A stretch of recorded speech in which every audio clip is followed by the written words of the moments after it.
Welcome to War Room, the official podcast of the U.S. Army War College online journal, graciously supported by the Army War College Foundation.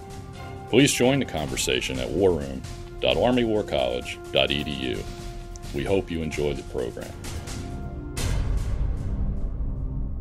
Make sure not to miss a single podcast and subscribe to A Better Peace, the War Room podcast, at iTunes, Google Play, or your favorite subscription service. The views expressed in this presentation are those of the speakers and do not necessarily reflect those of the U.S. Army War College, U.S. Army, or Department of Defense. Welcome to A Better Peace, the War Room podcast. I'm Ron Granieri, Professor of History at the Department of National Security and Strategy at the U.S. Army War College and podcast editor of the War Room. It's a pleasure to have you with us. From the 9th to the 11th of May, 2023, the U.S. Army War College will host the second annual Strategic Landpower Symposium at the Army Heritage and Education Center here in Carlisle, Pennsylvania. Notable guest speakers will include the Commander of U.S. Army Pacific, the Chief of the National Guard Bureau, and the Commander of 3rd Corps.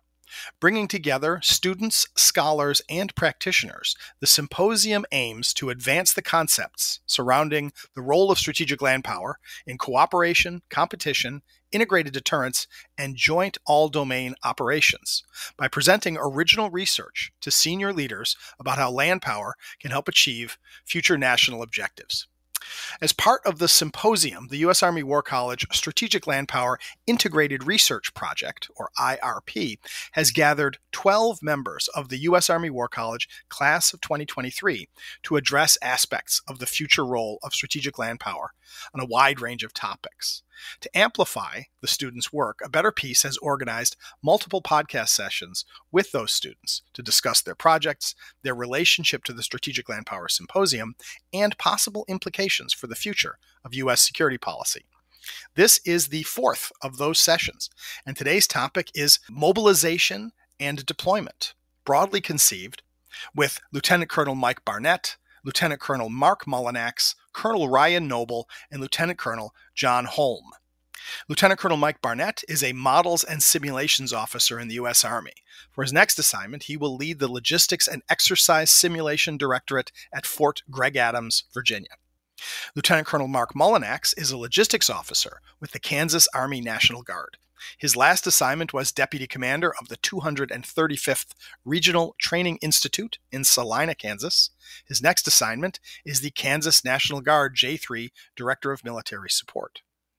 Colonel Ryan Noble is an Army Reserve Logistics Officer with previous assignments as the Assistant Chief of Staff, the 316th Sustainment Command, Commander of the 327th Quartermaster Battalion, the Assistant Chief of Staff G4 of the 316th, and Assistant Chief of Staff of the G4 of the 78th Training Division, in all of in various locations in this person's army. Lieutenant Colonel Jon Holm is an active duty artillery officer who is currently at the War College and for his next assignment will serve as the Director of Concepts at U.S. Army Pacific.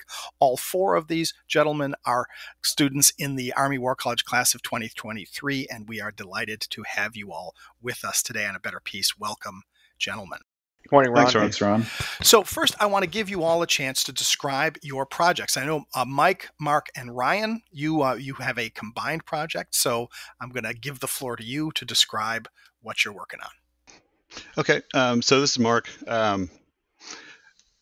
First, we'll start with kind of how we came up with the topic. So once we started the IRP, we were presented a list of questions that had been submitted for research.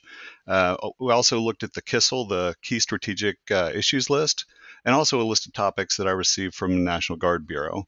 And I noticed a recurring topic of mobilization and also employing the reserve component. So Mike, Ryan, and I decided to attempt a larger research project to get after several of those requested topics and try to tie some of them together.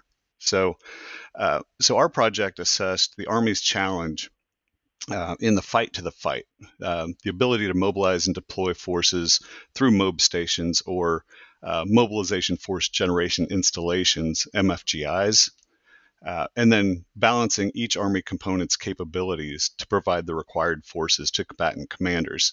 And this is all in support of large-scale combat operations against peer adversaries. So basically what we were studying this year here at the War College. Now, optimizing mobilization, it's a very large and complex problem, can't be solved in this project alone. So our study focused on just 6 strategic actions to better support large-scale mobilization. And this is all in what we title our fight to the fight. So the 6 actions that we really studied and focused on were maximizing effective use of reserve component mobilization authorities, leveraging alternate mobilization sites, operating functional MFGIs, expanding civilian hires and contracting to increase continuity and reallocation of deployable readiness, investing in MFGIs and other existing Army infrastructure, and improving container management.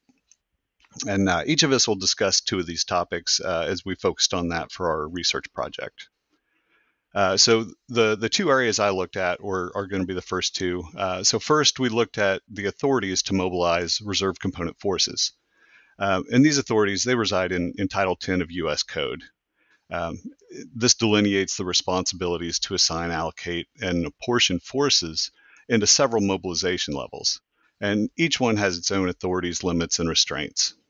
And what we found is that an adaptive and regular use of 3 of these mobilization authorities will provide forces faster whenever they're required for large-scale mobilization. The first of these is partial mobilization under Section 12302, which authorizes mobilizing up to 1 million members, but it requires the President to declare a national emergency. Next is Presidential Reserve Call-Up under Section 12304, and it's used when the President determines that it's necessary to augment the active force for a named operation or an emergency. The President then authorizes the Secretary of Defense to federalize reserve forces. So in a time of constant conflict in the gray zone, the President could delegate this authority to the SecDef for more regular use and employment of the reserve component. And third, pre-planned mobilization support under Section 12304 Bravo. It's also a great option, but it can only be used for pre-planned mission support of a combatant command. So the mission and the cost must be forecast and included in the service's budget. And so we found that adaptive and regular use of these 3 mobilization authorities will ultimately improve reserve component readiness and response time whenever they're needed. Next, we looked at how the reserve component mobilizes. And typically they go through mob stations or the MFGIs. But during a large-scale mobilization, these sites are going to be congested and time will be critical. So alternate mobilization options could expedite the process and reduce some stress on the MFGIs. The National Guard has used a process called home station mobilization for select homeland-based missions. Over the last few years, this home station mobilization has been developed further into an alternative called in-place mobilization, which is more often used for OCONUS deployments. And what we found to be most effective is a hybrid model focused on completing as much training as possible at home stations to minimize the time spent at an MFGI. And doing the research, we also found that First Army is further developing this concept to incorporate both the Army Reserve and the National Guard, and they expect to publish the updated tailored mobilization process this May. Thanks, Mark. Mike Barnett. Yes, Ron. So the thing that ties in from the MFGIs that Mark just talked about is one significant point is across the active component and reserve component, just want to consider that the active component deploys. They do all their training from the home station, then they deploy to the theater, wherever the crisis or contingency is. Whereas the reserve component across reserves and guard, as Mark described, they're going to go through several stages in the mobilization process. The congestion that he alluded to is going to be fraught with the active component leaving those stations and the reserve components coming in. So what we start looking at in one of our requirements is the folks that are at the mobilization station are partly reserve component, partly active component, and civilian component. And there's things that are going to be going on across those areas where we discovered from interviews with folks at the Director of Plans, Training, Mobilization, and Security offices which is also known as DPTMS. They've been going through the various orders and products that are out for the reserve and active component to do mobilizations, and they've discovered that there's some issues, some conflicts that they wanted to resolve. When we talked with the folks at Fort Bliss, for example, they had just recently conducted an installation mobilization support plan tabletop exercise.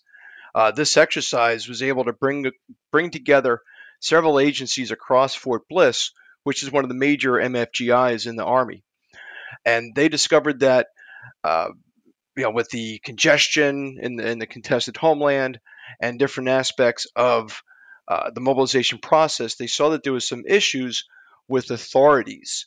Basically, authorities is what different offices and different people can do to support mobilization. The biggest thing that we discovered was the authorities between the Deputy Commanding General for Mobilization, or DCG MOB, who is typically a reserve component general officer that's brought in to help facilitate the mobilization process, and the DPTMS director. We saw that in many instances, the DPTMS director, because he or she knew all the entities across the installation, would be better suited to run the mobilization process instead of this DCG MOB, and then that general officer would be free to do other processes in the mobilization process to support large-scale combat operations. Gotcha. Perhaps one of the other things we could work out is various forms of acronym deconfliction. I guess that'll be for next year's IRP. But thanks a lot, Mike. I appreciate that. Ryan. Hi, Ron. So when we're getting after expanding the civilian workforce and contracting functions for improved deployable readiness, we basically saw DA has a really good plan for what's happening right now. We're deploying small volume, rotational. It works right now. So they're using Compo 2 and 3 to run these MFGIs, and they have the DPTMS and the logistic readiness centers to make this happen. And it is happening in an efficient manner. But when we look to the future large-scale combat operations, large-scale mobilization operations, it's just not going to have the bandwidth and the continuity, to get things done the way we're going to need it. So by altering the civilian workforce, we were looking to increase continuity by taking DPTMS and LRC. They have the capability under IMCOM and ASC to run these MFGIs. They really don't need the Compo 2 and 3. And what that's consisting of is kind of a chaotic waste of deployable readiness, where you have a brigadier general, as Mike said, who's serving as a DCG MOB, and if a MFGI does get activated, that 07 is going to be permanently there, tied down to that MFGI instead of doing his other tasks. Then you have a regional support group that's an 06 command, and for each MFGI on average, they all have different sizes and functions, but that's like 1,300 soldiers. So when you look across over 20 MFGIs, and if we get this thing going during a LISCO operation, then you've got a lot of soldiers in Compo 2 and 3, and as you know, the reserve has most of the logistics for the total Army force. There's a lot of deployable readiness tied down to these MFGIs. And as I mentioned, when I began my comments, it does work, but we just don't feel it can work when we need to get after that large next LISCO fight to support the TIPFID for the geographic combatant commander. Another small portion of altering the civilian workforce is in the reserve. You have all these which includes National Guard and Army Reserve. There's a lot of maintenance facilities and shops, and there's a congressionally mandated system called dual status military technician. And what that means is the goal of that program, which is a good goal, and it does work to an extent. It was to get soldiers that are soldiers on the weekends and during the exercises that are serving the National Guard and the Army Reserve, but then they're also civilians. So they're kind of like, they have a increased situational awareness, and it kind of works really well together. But what we're finding is in those shops that are very crucial for getting the equipment out to power projection platforms when we will need deployments, there's 90% of those wrench turners, so to speak, are are dual status military technicians, and there's a revolving approximate 30% vacancy rate, and that's due to many different things, like soldiers having to deploy themselves. Some soldiers become they want to go active guard reserve program, which they become full-time soldiers, and then their jobs are held for 5 years or so, and then they have to go to PME and just all sorts of other distractions. So the bottom line is the readiness divisions aren't able to get this equipment fixed the way they need to. So we're just looking for the reserve component to do a study and maybe find a better balance. Maybe not 90%, not 0%, but maybe not 90, maybe somewhere in the middle, 50%. So we can have better staffing at those installations, so we can really react to a large scale mobilization operation, when we're called upon in the future. So moving to improving container management. The bottom line is the Army lacks container management capacity to support a large-scale mobilization operation. Right now, the Service Deployment and Distribution Command, the system's good. We have all the tools we need. They have the ability to accomplish this, but there's three things that we determine that need to happen to streamline this and get us ready for the big fight. And that's to improve container inventory, improve container management, oversight, and increase proficiency of movement control team functions across the board, so we can reduce costs and improve execution. So number one, improve container inventory. The bottom line is we don't have enough containers. The reserve component only has about 10% serviceable containers of what they would truly need to actually deploy what they need. And Ryan, can I am curious, because the use of the term container, does it have an occult Army meaning, or are we talking about basically shipping containers to put stuff in to move them from one place to another? Well, the containers, the civilian sector uses it's called 20-foot equivalents, 40-foot equivalents, and there's very specific dimensions, and that's what you need because the STDC and Transcom, they're going to be contracting those large vessels. Sure. So we have typically the Army has 20-foot containers, and you got tricons and quadcons, and obviously like the different amounts of tricons and quadcons ultimately equal 20-foot equivalents, and that's how the Transcom and SCC books vessels and whatnot. Gotcha. So there is a specific definition, and in those containers a very specific way that load plans are developed and how all that stuff needs to go on there. And right now you basically have the current MFGI platforms of Fort Hood and Fort Bliss are kind of babysitting units to get that done. They kind of just tell you, bring it all to the MFGI. We'll pack it up for you, blocking, bracing, we'll get it done. There's just no way. There's not enough time. There's not enough capacity to make that happen in a large-scale mobilization operation. So that's why we need to get those containers. We need to beef up the inventory slowly. It's going to take time. There are some opportunities to gain some extra containers because there is due to the slowing economy, there are a lot of containers, for instance, in Europe that are they're kind of just sitting there empty. And Transcom may be able to go out and get those at a discount or whatnot to beef up the supply. So after we've beefed up the supply of containers, then now we're going to have more containers in the system. So now SDDC and their subordinates are going to be able to manage those better. And then we'll get kind of train the trainer and push all those the needed skills across the Army. The last thing, increasing proficiency of movement control teams.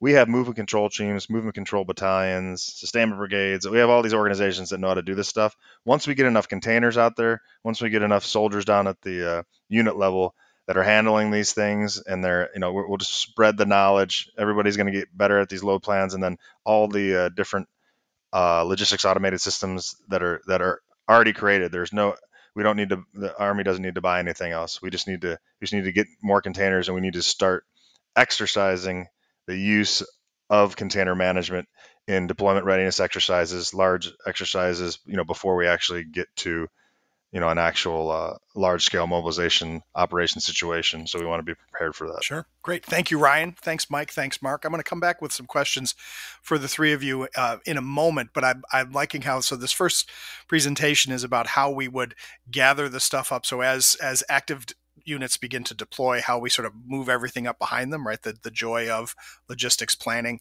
But Jon Holm, your research project is about that front end, let's say, of the spear, and that is how do we get those, once those soldiers have been deployed, how do we actually get them into the fight? So tell us about your project. Yeah, that's right. Thanks, Ron. So, historically, the Army has used a model of deploying along largely uncontested or relatively lightly contested lines of communication, establishing an intermediate staging base, and then once they've amassed enough combat power, initiating their land campaign from there in support of a broader joint force. And sometimes that requires joint forcible entry. But that's sort of been the historical model, and that's a great model. It has served us well historically, but it's not really well attuned to a peer threat with a robust anti-access area denial network, deep magazine of anti-ship and anti-air missiles, cyber capabilities, space capabilities. So that's kind of the problem that my research kind of dug into. The Army is doing a lot to try and modernize the way that we fight, but if we can't actually get into the fight, then it's all for naught, or there's some risk that needs to be ironed out. And so, what my research has kind of indicated is our joint doctrine when we talk about deploying into a hostile environment, it really offers two options: joint forcible entry or establishing an intermediate staging base. And just looking at those things conceptually, looking at the modern operating environment, our threat capabilities, and then also a couple of relatively recent case studies. The Russian invasion of Ukraine and the Battle of Antonov Airport was not exactly an airborne joint forcible entry, but sort of in that ballpark. And then the last major amphibious joint forcible entry that's probably worth looking at would be the British and the Falkland Islands. So again, merging historical case studies, an understanding of the adversary, and just thinking about these things conceptually, what you start to see is interrelated and compounding risks to force, risk to mission, and risk to timeline. If you try and use joint forcible entry or an intermediate staging base based on the capabilities and doctrine and force structure that we have right now. So I've also started to peel back a couple recommendations about how to approach this problem and start mitigating some of these risks. And the first is these are risks that we have to mitigate. There can be a natural appeal to look at Ukraine and say, hey, well, maybe that's a model that we can use in the future, way to kind of skirt contested deployments and problems with our threats to our lines of communication and less lift assets during the deployment process.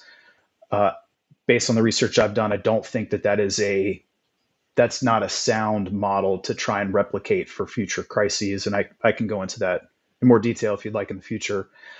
So I've really kind of been my recommendations into three overall categories. One is we really have to understand this problem better, and the Army is taking some efforts to address that. But I think we need to do more, better, faster in understanding this problem, because if the Army can't get to the fight, then it can't support the joint force. Even if we're not the supported service anymore, if we're thinking through the lens of Indo-Pacific Command, where the Army may be in more of a supporting role, the joint force still needs the Army. So we have to be able to get to the place of need at the speed of need.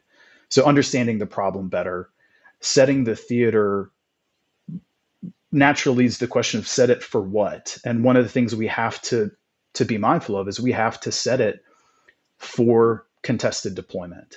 So there are certain things that we need to do in steady state security cooperation, our force posture, what we do with our Army preposition stocks to set the theater to deploy into a contested environment, because we anticipate that's the environment we're going to have to deploy into.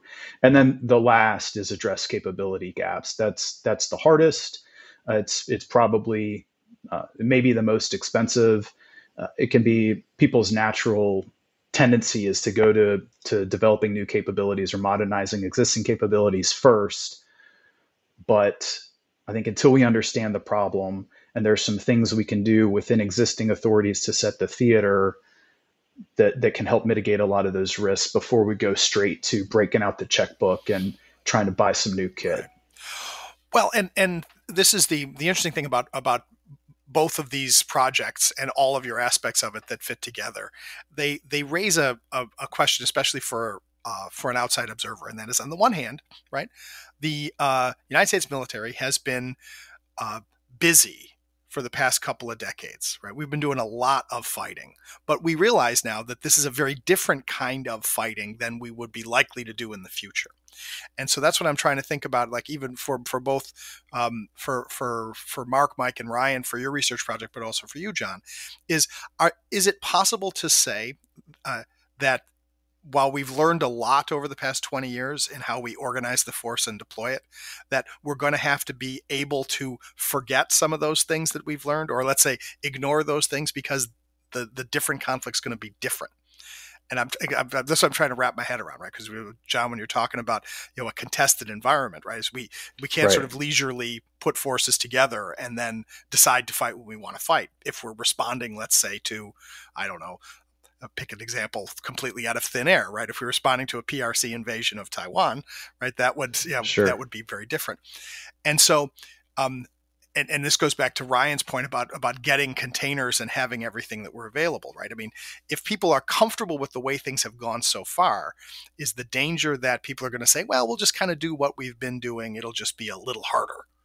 Or do we really need to get people to think about these things as completely different? So I'll start with you, Jon, and then I'll go to the triplets. Sure. Triplets. I like that.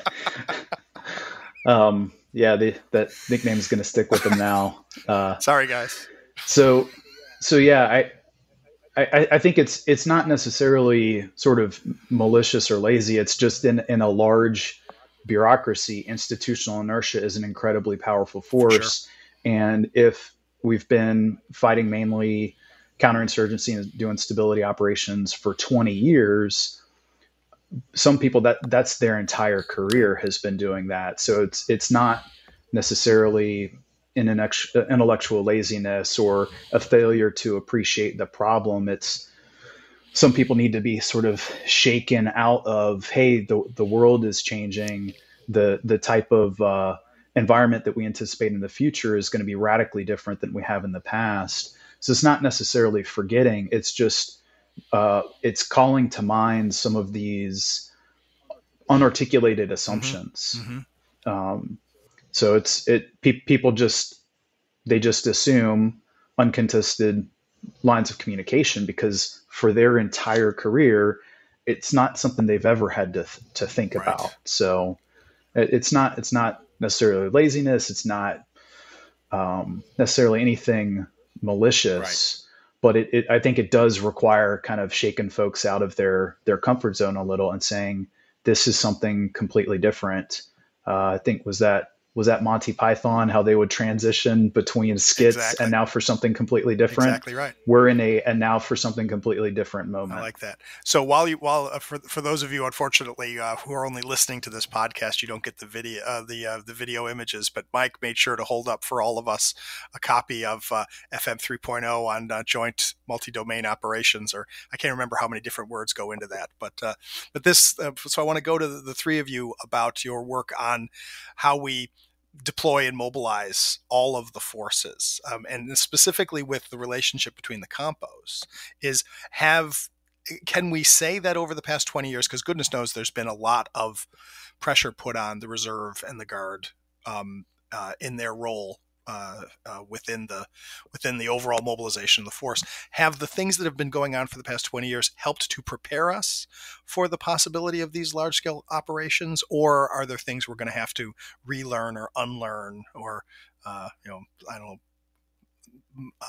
the Germans have a term, so umlernen, so you essentially learn around something, right? Rather than you're not changing everything, you're not changing nothing. What do you think? Whichever one you want to go Ron, first. I think it's a little bit of both. It's a little bit of both.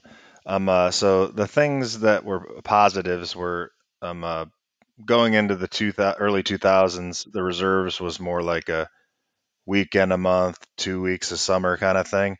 And then when things picked up and you got the Iraq and Afghanistan operations going on, like the reserve force became way more of an operational force, where they were like under resourced and under trained for a while since like Desert Storm and Shield. So that's definitely a big positive. One of the negatives is once we got into the rotational deployments between Iraq and Afghanistan, soldiers forgot how to deploy an entire unit. So we kind of got just used to theater provided equipment, where you would just get on a plane, TAT, with your weapon and a couple small items. You would arrive in theater, and then what you needed would be sitting there for you. And we wouldn't be in a contested environment. We'd have dominance of all domains. And so from that respect, we got a little bit complacent. So there are positive and negatives on both sides, I think. Sure, that's good. Another thing to add to that, Ron, is this is Mike. So where Ryan was talking about that alluded to the training piece. In the early days where the Guard and Reserve were being activated, and at the time I used to be a Georgia Guardsman, so I went through this. We trained for months before we went to the mobilization station at Fort Stewart. First Army was instrumental in getting us from the previous mindset of monthly drills and an annual training period to getting into a different mindset. But we had, again, months to get ready for this, plus a rotation at the National Training Center, and then a deployment into a theater of operations where we walked off the airplane, we grabbed our equipment, and then fell into an area of operations. The new construct, as we've all looked at and examined from the emerging doctrine and our interviews with folks in the force, we may not have that same luxury going forward. And this is where, through the research, we've been finding that some of these things that we've talked about a little while ago, we're not going to have that luxury of time. So that's where the integration with First Army, with the observer, controller, trainer packages to help folks that are going from that are not in the active duty, that are doing this every day, are going to have to learn these skills. And I'll tee this up from Mark, since he's got a better perspective on the Guard, how that integration helps with that transition. Yeah. What do you think, Mark?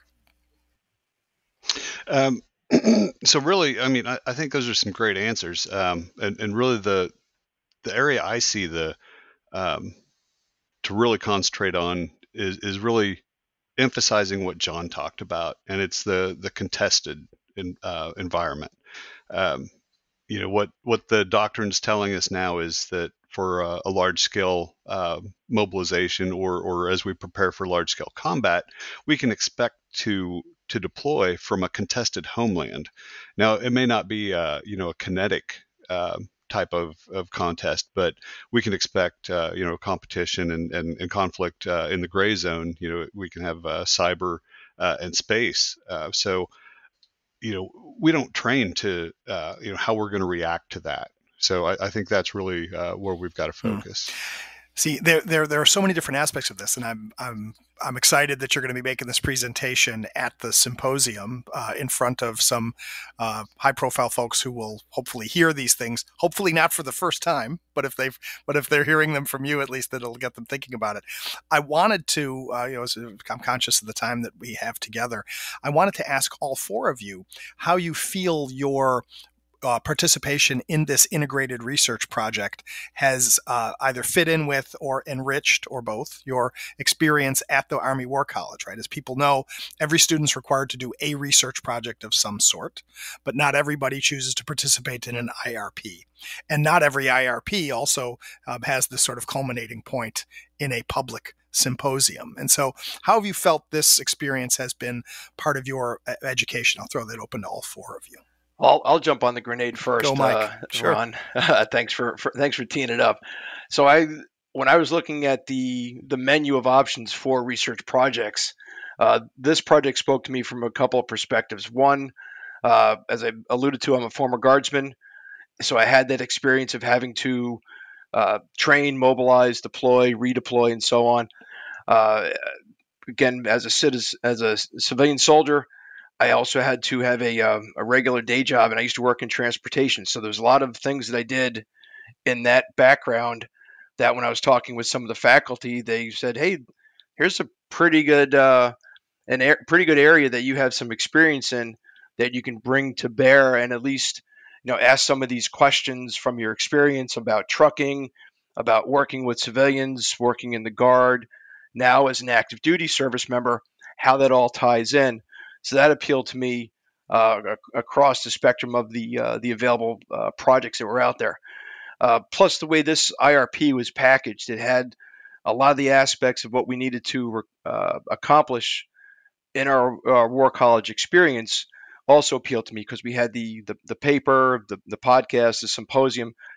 It wrapped everything up into one easy to manage package, if you will, as opposed to someone who's doing their own project without the benefit of this IRP and the totality within the Strategic Landpower program. Because as Mark alluded to a moment ago, and Jon talked about the contested homeland, there are other team members that are looking at cyber, the contested logistics, and it all gets back to what we've learned from the emerging doctrine, what we learned across the curriculum. So that's what drew me in, and I'm very excited about this opportunity.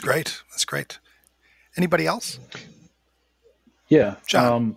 So I think a key element that the faculty here at the War College sort of emphasizes is how the construct of a seminar and the deliberate planning that goes into constructing a seminar so that you're bringing in folks with a lot of different experiences, a lot of different backgrounds. That's core to the learning experience of a War College student.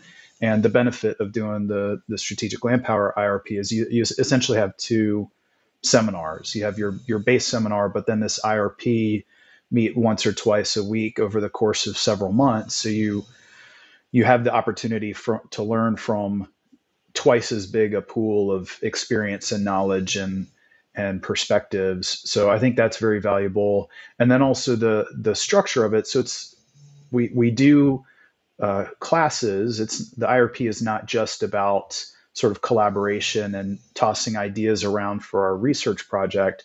We do have classes that are focused on the theater army perspective, so kind of operational theater level of war, but they're developed largely to go in stride with the core curriculum. And so sometimes we'll have a class on cyber operations before we get to that part of the curriculum with our base seminar. So we've already wrestled with an idea. We've already had exposure to a subject matter expert here on faculty at the War College through our IRP, and are then able to bring that into our base seminar to say, hey, so yep, these are the readings we all did together last night, but when I met with my IRP last week, this is some of the information we got, some perspective that we got from that, and it helps enrich the broader seminar experience. Great. Go ahead, Ryan, and then Mark. Yeah. Ron, just to add a little bit to what Jon just said, so the core courses of the War College, this fit very well in with them, but those are, as you know, are more unclassified nature. So when we would be doing something in like military strategy and campaigning, we get the unclass version, and then we would have sometimes a repeat topic, and we can go into depth, and we can hit it on the classified side. We can dig in deeper with the IRP seminar team. So that's I think that trade-off between classified and unclassified, and getting a deeper dive, and then just building on what we learned in the core course, and then just expanding our knowledge. For sure. That's great. And Mark, please. Yeah, so I really like the way this the IRP was structured as well. So really tacking on to what Jon said, and just to emphasize what he said, I don't know how many times in seminar I did hear him say, well, as we discussed in my IRP. So he was like a salesman for the IRP as well throughout the seminar. So I do get kickbacks for doing that. So are you two the only two who are in the same seminar together? No. Andy Sinden and Paul Lashley are also both in the same base seminar and IRP. That's right. Yeah. So I'm also with Lily. Okay, so other Oh, members of there the you IRP. This is I'm, good. Yeah, so Lily, and Andy. Yeah, they were in different iterations of this podcast. Well, and of course, that's the idea of, right. We want students to come here to have a variety of academic experiences. Right. One of the things that the dean will be pleased with me for saying is we want to develop sort of more tailorable education. We want students to feel as though they're making choices that are shaping. While there's a certain degree of knowledge we're hoping that you're all going to take away, we also want you to be able to develop those things that are going to strengthen both the things that you're already interested in and make you prepared for the future. There's a lot of different aspects of this topic, but unfortunately, we're just about out of time for this conversation. It's been a real pleasure to have the four of you here to talk about your work. I wish you lots of luck in a positive way with your last few weeks as students here at the War College. Right, we will be done by the beginning of June in your future assignments at the symposium, which I'm sure is going to be a really great experience for you. But thanks so much, Mike Barnett, Mark Mullinax, Ryan Noble, and Jonathan Holm for being with us here on A Better Peace. Thanks, Ron. Appreciate Thanks, it. Ron.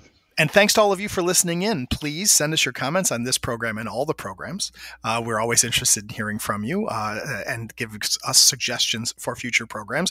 Please take a moment after you have listened to this conversation and consider subscribing to A Better Peace on your podcatcher of choice, because if you want to be properly mobilized for future strategic and intellectual challenges, what would be better than having yourself prepared by regular access to the conversations here on A Better Peace? And after you have subscribed and so properly mobilized and prepared yourself for intellectual deployment, please rate and review this podcast so that other people can find out about us too. We're always interested in growing this community for conversations like this one.